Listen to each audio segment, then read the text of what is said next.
সঁচা কথা কওকচোন, বাংলাদেশৰ নেকি আপুনি? বাংলাদেশী। কেইজন আহিছে বাংলাদেশৰ পৰা? অসমত কেতিয়া আহিছে আপুনি? কোনদিনাখন অসমত আহিছে, কিমান তাৰিখে? পাৰ্মিশ্যন লৈকে আহিছে নেকি? কি আপোনাৰ দেউতাকৰ নাম কি? আপোনাৰ বাবাৰ নাম কি? কি কাদুৰ? কাদুৰ। কি কাৰণে আহিছে আসামত? বাংলাদেশৰ পৰা কেতিয়া আহিছিল? কেইদিন হৈছে বাংলাদেশৰ পৰা?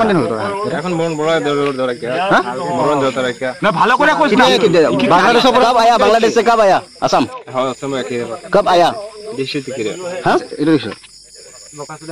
কি কাৰণে আহিছিলে?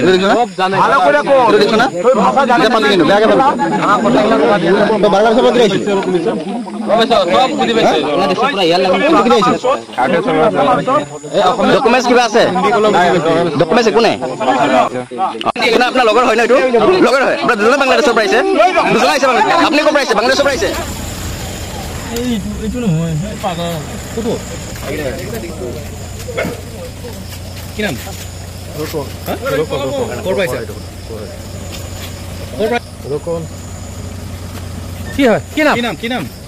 হা? ক'ৰ পৰা আহিছ? ক'ৰ পৰা আহিছ? ক'ৰ পৰা আহিছ?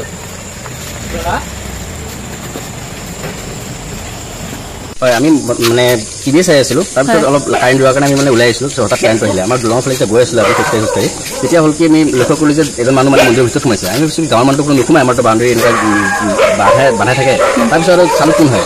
চাব গ'লোঁ যে মানুহজনে কৈছে কি আমাৰ ফাৰ্ষ্টে মন্দিৰৰ দুৱাৰমুখত মানুহজনে কৈছে কি পানী খাব আহিছোঁ। পানী খাব হ'লেতো ডাঙৰ ফালে গ'লে। তাৰপিছত আমি তাক ওলাই লোৱাৰ পিছত আৰু সি মানে নৰখে, আমাৰ কথাই নুশুনে, চিধা যাব বিচাৰিছে। তাৰপিছত হ'লেও মানে অলপ জুজবস্তি কৰি 2-4জন ল'ৰাই আমি তাক ধৰিলোঁ। ধৰাৰ পিছত আৰু সেইকাৰণে মানে কথাখিনি তাক সুধিছোঁ ক'ৰ হয়, কি কথা একো ক'ব নোৱাৰে। ডকুমেণ্ট বিচাৰিছোঁ, একো দিব পৰা নাই। তাৰপিছত সুধিছোঁ যে ঘৰ ক'ত, ঘৰৰ ডিষ্ট্ৰিক্ট কোন জেগা কৈছে মানে ধৰিব পৰা নাই আমি। তাৰপিছত আকৌ তাক ক'লে ডকুমেণ্টছ কি আছে? নাই। দেউতাকৰ নাম সুধিলোঁ। তাৰপিছত ভালদৰে কথা আমাৰ অসমীয়া কথা বুজি পোৱা নাই। তাক হিন্দীত ক'ব চেষ্টা কৰিলোঁ, বুজাব চেষ্টা কৰিলোঁ যে ক'ৰ পৰা আহিছে, কেতিয়া আহিছে, কিয় আহিছে। কিন্তু সি ক'বই জানা নাই একো এটা কথা। তাৰ ফলত আমি আমাৰ আৰক্ষীক ফোন কৰিলোঁ। ফোন কৰি আৰক্ষীক চন্দাই দিছোঁ। বাংলাদেশৰ নেকি বুলি নিজে কিন্তু বাংলাদেশৰ বুলি কৈ খাইছে। আমি কৈছোঁ বাংলাদেশৰ হয় নেকি আপুনি, বা কি কয় কোন ঠাইৰ পৰা আহিছে? তেতিয়া কৈছে কি আমি বেৰা এনেকুৱা পাৰ হৈ আহিছোঁ আৰু বাংলাদেশৰ বুলি নিজৰ মুখেদি কৈছে বাংলাদেশ বুলি কৈছে। বাংলাদেশৰ পৰা আহিছে। কোন ঠাইত ধৰিছে? আমি দীঘাৰু তিনিআলি পাৰ হৈ সাগৰতলা কালী মন্দিৰ আছে আমাৰ, সেই মন্দিৰতে সোমাইছিলোঁ। তাতে কেইজন আছিল মানুহ? সিহঁতে প্ৰথমে আমি এজনক ধৰিলোঁ। তাৰপিছত আকৌ মানুহজনে যেতিয়া আমাৰ গোট খালে তেতিয়া আৰু এজনক ধৰা পালোঁ। সেই লগত লগ পাই দিছোঁ। লগ পাই পিছত কৈছে এইজনক তোমাৰ লগতে আছে নেকি? হয়। দুজনক কৈছে বাংলাদেশৰ হয় বুলি কৈছে। সোণাপুৰ আৰক্ষীক মাতি আমি গোটাই দিছোঁ। তাৰপিছত আৰু এজন আছিলে, কি কয় এতিয়া সিহঁতে কৈছে আৰু এজন আছে নেকি? সিহঁতে কৈছে আৰু 3জন থকা বুলি কৈছিলে। এজনক ধৰিছে, আৰু এজনটো পালোঁৱে আমি বিচাৰি। আৰু এজন আছে, সেইটো বিচাৰি পোৱা নাই। এতিয়া বৰ্তমান আশে-পাশে আছে চাগে। দুজনক ধৰিছোঁ। হয়, আজি ৰাতি 10:30 পৰা 11 বজাৰ ভিতৰত মানে দুজন সন্দেহজনক মানুহ দীঘাৰু ৰাইজে তেখেত কালী মন্দিৰৰ ওচৰত সন্দেহজনকভাৱে প্ৰত্যক্ষ কৰে আৰু সোধপোছ কৰা তেখেতে কয় বাংলাদেশৰ পৰা অহা বুলি। গতিকে অতি আশ্চৰ্যকৰ কথা যে আজিৰ তাৰিখতো বাংলাদেশী মুছলমান সম্প্ৰদায়ৰ মানুহে অসমত PRP দি ঘূৰি পাইছে, PRP দি ঘূৰি আছে। আমি আগতে বেলেগৰ কথা শুনিছিলোঁ, মানকাছাৰ বা ক'ৰবাৰ কথা শুনিছিলোঁ। এতিয়া সেই বস্তুটো, সেই ভাইৰাছটো আহি এতিয়া সোণাপুৰ পাইছেহি। আপোনালোকে গম পায়, যোৱা 2-3 মাহ আগত আমি 12 দুজন ৰাইজৰ সহযোগত, সোণাপুৰ আৰক্ষীৰ সহযোগত দুজন বাংলাদেশী ধৰিছিলোঁ। আৰু আজি সেই পুনৰ প্ৰমাণ কৰিলে।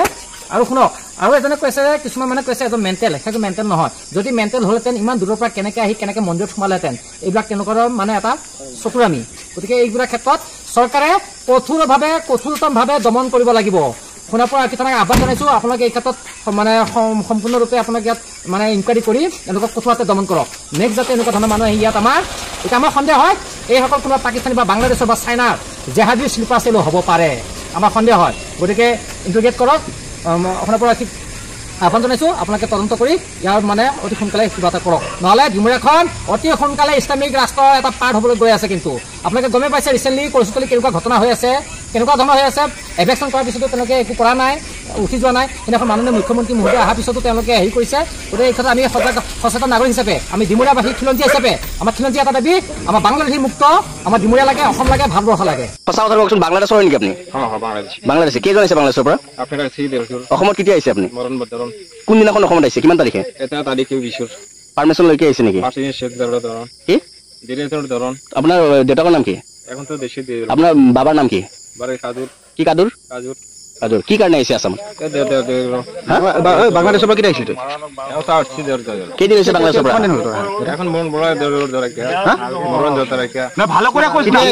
বাংলাদেশৰ পৰা কব আয়া? বাংলাদেশ से कब आया? असम कब आया? কি কাৰণে আহিছিলে